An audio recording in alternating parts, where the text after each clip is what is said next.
সেখানে ফ্লাওয়ারিং হলো, এখানে যদি স্টপ হয়ে যায় তাহলে ওই কৃষকটা 10টা 20টা 100টা দানা তার ঘরে না পৌঁছায় ততক্ষণ পর্যন্ত ওই কৃষক মনে না। এরপরে আমি যেটা বলতে চাই যে টোটাল রিসার্চ সিস্টেম সম্বন্ধে আমার ধারণাটা এরকম। উপস্থিত আছেন অত্র বিশ্ববিদ্যালয়ের মাননীয় উপাচার্য। যেহেতু আমাদের কাজ করে আসে, তো এটা যদি আমরা বাংলাদেশে অ্যাডপ্ট করতে পারি তাহলে আমাদের কিন্তু বিশেষ করে সিভিল প্রসেসিং এর ছোট ছোট ধীরে ধীরে ছোট ছোট করে লিখতো। এবং আমরা যখন দেখি যে ঢাকা বিশ্ববিদ্যালয়ের একটা প্রোগ্রাম হচ্ছে, সেখানে চেয়ার করছে সে, শুভেচ্ছা জানাচ্ছি ডক্টর মাহমুদুল হাসান। প্রযুক্তি বিশ্ববিদ্যালয়ে যাদের কথা শুনলে আমরা শিক্ষক মন্ডলী সব হয়।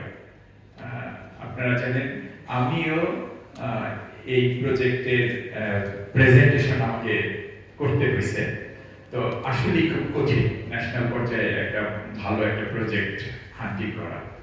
আমি এই জন্য এসপিএম টিমকে কনগ্রাচুলেশন জানাই এবং আমি ওনাদেরকে বলবো যে আপনারা যেই মূল থিমটা নিয়ে সামনের দিকে এগোচ্ছেন সেই থিমটা থেকে ডেভিয়েটেড হবেন না এবং আপনার আমি যতটুকু বুঝতে পারছি এটা আপনাদের এই ফেজে হয়তো বা ল্যাব ওরিয়েন্টেড, পরবর্তীতে আমাদের এটা যাতে আমাদের এই কোস্টাল রিজিয়নে আপনারা আগে দেখেছেন যে ফসফরাসের অনেক ডিফিসিয়েন্সি আছে এবং স্পেসিফিক কয়েকটা জেলা উত্তরবঙ্গের কয়েকটা জেলার এই করতে হয়।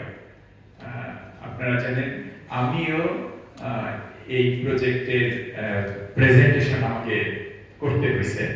তো আসলেই খুব কঠিন ন্যাশনাল পর্যায়ে একটা ভালো একটা প্রজেক্ট হান্টিং করা। আমি এই জন্য এসপিএম টিমকে কনগ্রাচুলেশন জানাই এবং আমি ওনাদেরকে বলবো যে আপনারা যেই মূল থিমটা নিয়ে সামনের দিকে এগোচ্ছেন সেই থিমটা থেকে ডেভিয়েটেড হবেন না এবং আপনার আমি যতটুকু বুঝতে পারছি এটা আপনাদের এই ফেজে হয়তো বা ল্যাব ওরিয়েন্টেড, পরবর্তীতে আমাদের এটা যাতে আমাদের এই কোস্টাল রিজিয়নে আপনারা আগে দেখেছেন যে ফসফরাসের অনেক ডিফিসিয়েন্সি আছে এবং স্পেসিফিক কয়েকটা জেলা উত্তরবঙ্গের কয়েকটা জেলার এই